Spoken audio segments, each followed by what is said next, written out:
tentunya dinamis ya, perkembangan reshuffle itu tentunya mempunyai akses ke depannya, termasuk salah satu siapa penggantinya. Tapi kita memang menunggu pada saat waktu yang tepat untuk melakukan hal tersebut, karena saya melihat kan ada beberapa variabel yang harus dilihat. Kan variabel pertama itu orangnya tepat mungkin. Ya, orangnya tepat, kualifikasinya masuk, klasifikasinya masuk, kapasitasnya masuk, tapi belum tentu mau. Nah, ada orang yang mau, ya kan, tapi belum tentu direstui dan kapasitas dan lain sebagainya juga tidak masuk. Tapi artinya sudah ada yang ditanyakan, yang tidak mau tadi Anda sebut tadi? Ya, mungkin bisa ntar diterjemahkan sendiri apa yang saya katakan, tapi artinya memang itu yang pertama. Yang kedua, kita melihat bahwa ya disinilah ketika kita kemarin pada saat pembentukan kabinet di awal, kabinet gemuk lah, banyak wamen lah, segala macam, dan ini terbukti ya kan, bahwa memang ya inilah fungsi wamen, ya kan, ketika ada kekosongan di di tingkat menteri, wamen mengisi pos itu kan kemudian. Nah ini jadi artinya ada apa yang terjadi pada saat kebijakan dari pemerintahan Pak Prabowo, Mas Gibran pada saat itu, memang inilah salah satu bentuk antisipasinya dan mitigasinya bahwa ketika terjadi suatu kekosongan, kita anggaplah satu kekosongan, maka oleh karena itu wamen yang meng-take over semuanya. Artinya Mas Taufik Hidayat sangat berpotensi di situ? Kemungkinan ya ada juga kan, tapi yang juga kita melihatnya juga, saya pengen sebenarnya meng-capture satu hal, bahwa Kemenpora ini kan stigma yang timbul tuh harus, bukan harus ya, seolah-olah ini bidang olahraga saja kan. Padahal ini kalau kita lihat dari frasa Kementerian Pemuda dan Olahraga.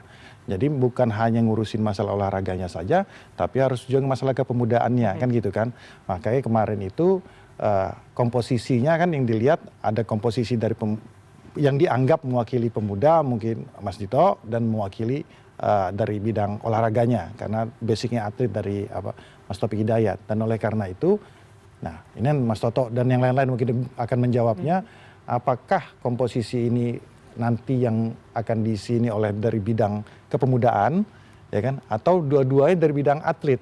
Kan gitu kan. Tapi kalau dari 4 nama tadi kan ada Mas Moreno, ada Mas Taufik yang muda dan mantan atlet udah gitu loh. Ya artinya kan itu menjadi pertimbangan sendiri juga melihatnya, karena kan kalau saya senang-senang aja kalau Mas Moreno kan kawan kita kan itu, dan lebih gampang kita untuk berkomunikasi ya untuk bagaimana melihatnya, dan juga walaupun labelnya latar belakangnya adalah seorang atlet, tapi di dunia kepemudaan juga beliau sudah sangat cukup matang dan mumpuni ya, karena sebelumnya di DPR dan tentunya berorganisasi sudah cukup lama ya. Tapi kalau dari partai mendorongnya kader sendiri dulu ya artinya dari 4 nama tadi. Belum tahu kalau masalah itu.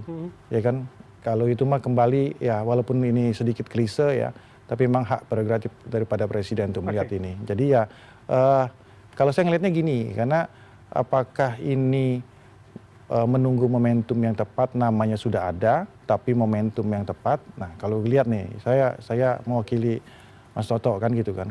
Kenapa kemarin diambil tanggal 8 September kan gitu kan. Ini ada yang ngomong karena tanggal 8 itu identik dengan Pak Prabowo 08 kan gitu kan. Ya kan kalau kita tafsir-tafsir, saya nafsir-nafsir sendiri aja kan. Ya saya nafsir-nafsir sendiri. Nunggu 8 Oktober nanti. Saya nafsir-nafsir sendiri, artinya kan pergantian reshuffle itu tidak serta-merta terjadi. Tapi menunggu waktu yang tepat. Kan gitu.